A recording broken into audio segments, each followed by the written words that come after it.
Right, this video is sponsored by Skillshare. Skillshare is an online learning community where millions of people come together to take the next step in their creative journey. Skillshare offers thousands of inspiring classes for creative and curious people on topics including illustration, design, photography, video, freelancing and more. Skillshare is designed specifically for learning, which means there's no adverts when you come to use it. During the classes, zero adverts, unlike my channel where they're chucking adverts in all the time. Skillshare, no adverts, so you're concentrating more and more on exactly what you're learning. Now, if you're looking to build a YouTube channel from scratch, you won't go far wrong with Marcus Brownlee's YouTube Success class. It's a superb way of learning. I refer back to it quite a lot because some of the stuff in it is brilliant. Helps you so much with a YouTube channel. Also, whether you're new to it, a dabbler, a pro, a hobbyist, a master, someone who goes on the computer all the time, discover what you can make with classes to suit every single skill level. I found this one. This class by Thomas Deja, Storytelling Through Film, How to Create Engaging YouTube Videos, I found really beneficial to my channel. It taught me about the intros and the outros and how good they need to be. Right, offer time. The first 1,000 of my subscribers to click the link in the description will get a 1-month free trial with Skillshare. So you can start exploring your creativity today and get used to some of the classes that are there. I've used the classes and they are brilliant. So click the link below before it all goes. The first 1,000, because at the end of September, that will be gone. So click that link before it runs out. Right, welcome back to the channel. This week's video is probably just a brief outline of what's going to go on this build. This build's a build that I started probably 3 or 4 months ago. First fixed it. I put a link up in the corner. I put a link up in the corner with the first fix of it.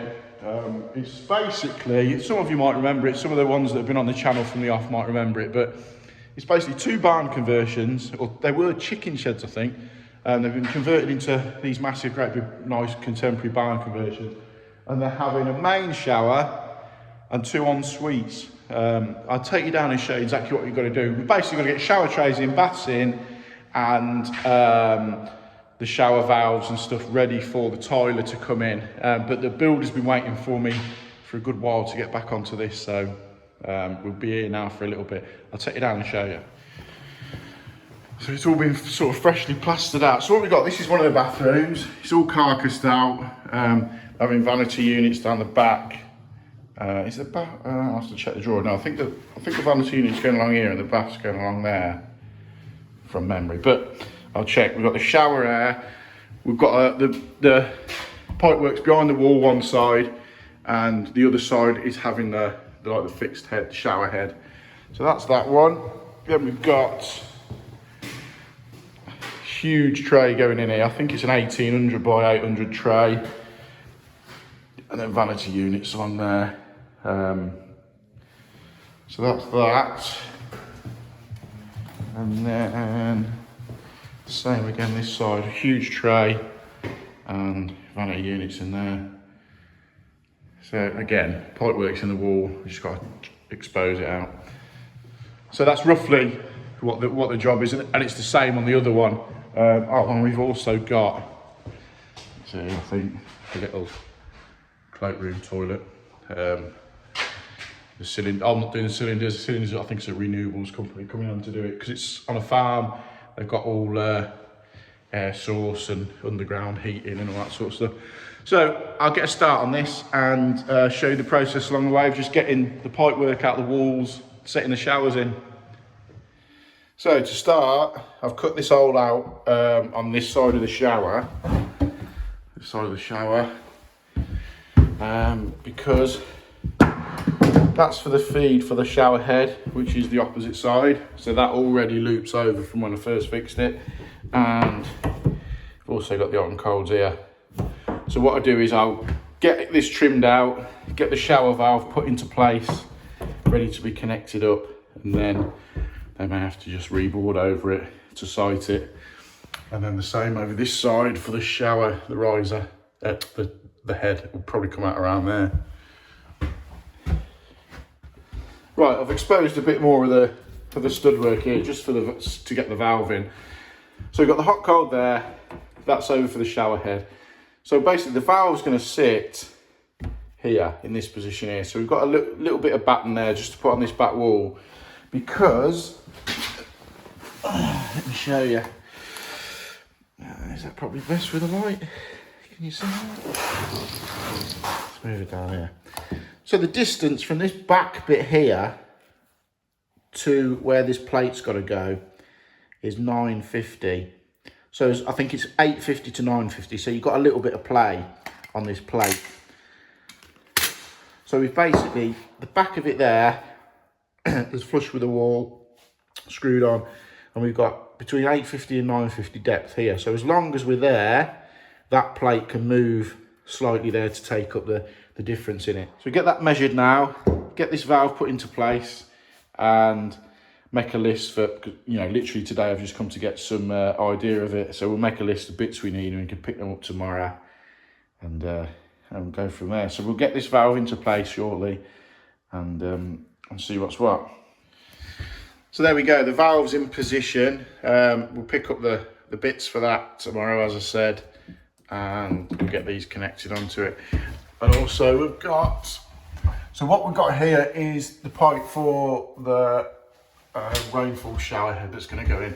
So what I always use is a wall plate for an outside tap. So we'll screw a wall plate onto here and connect it in there, and then the actual arm just screws into there at a later date, you know, after the tile has been and stuff. So that's all in and exposed. It's just a, you know, the way this has been carcassed out, I never came back for months. The plasterers have been in, and so just a little bit of remedial work around the pipe work afterwards isn't a problem. So that's the way we're going to do that. And then this is the next one. So again, we'll expose here, cut out here, get the valve put into position, and cut a hole. These blocks in here are having niches in anyway, you know, like a cut into the frame so you can put like your shampoo bottles and stuff like that. So behind here again is the pipe work for the head. So we'll expose the hole here, cut a bit in there, find the pipe, get it poked out. So there we go, I've cut a hole where that niche is going to be there. So I've just exposed that hole there, looked up, seen where that pipe work was, cut that out, and again we can just put another outside tap wall plate onto there, pipe into the side of it, and then the rainfall head will come out there. So I've marked the centre of the tray. The tray's a 900. So I've marked the centre, and we'll cut this one out and expose this one, get the valve screwed into place. And another one going in. Again, with this boxing's been built after it was all carcass, because they now want this putting in. So I found the pipe work in there. Again, they're having a niche there. But I've cut out for the top bit, cut the plasterboard out, and then there's this ply board there. So I've got to get that cut out as well and expose the pipe behind, and then put some ply back in ready for the outside tap connector to go on there. So I'm back into the previous barn conversion. This one's not quite as finished as much. The plasterers are still got to get in. But I've stuck my head in. Unfortunately, as you can see, I haven't plastered in here yet or boarded in here yet. So I can alter these pipes in here, get the valve set before they do that, which saves a little bit of farting around. I've also got the same in here. They've built these boxes out, this stud work out here, again with these niches in, but it saved me cutting around like I did next door. I can drop this back, connect that's the pipe for the rainfall head, so we can alter that up there. And again here, we can get this all altered and piped up. Put the mattresses in place, which is always good. So yeah, so literally I was doing next door and I thought I'd better stick my head in to this one, and it's not quite far gone as what that one is. So luckily I can get those little bits altered, go and pick the fittings up I need for tomorrow, and it saves a lot of messing around in there. So we'll get on with that.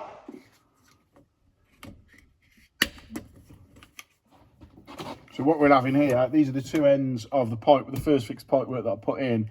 Now, I pressure tested this months and months ago, so there will be a bit of water in here. Yeah. But yeah, pressure test it. Again, I'll put a link to one of the videos where I've pressure tested it.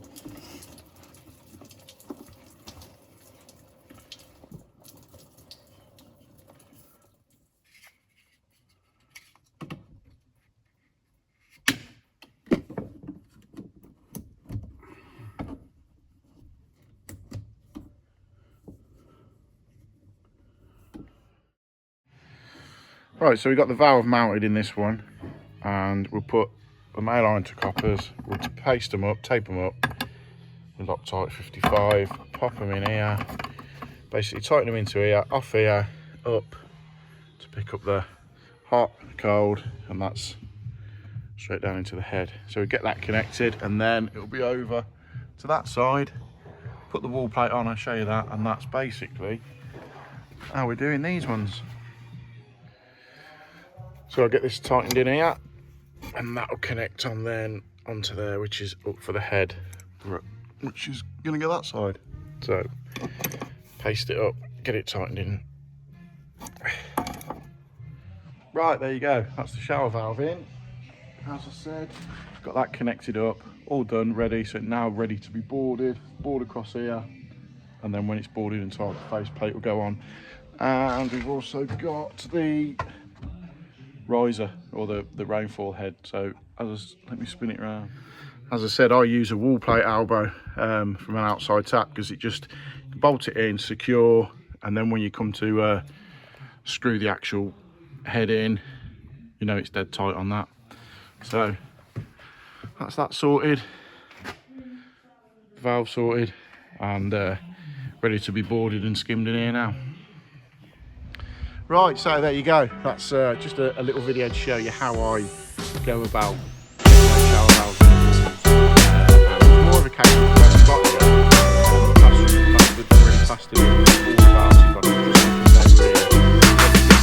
before I could get here. So sometimes it's just how it is. Real world plumbing. Bit of real world plumbing for you. Right, so that's it. So hit the like button, hit the subscribe button, comment below, and I'll catch you on the next one.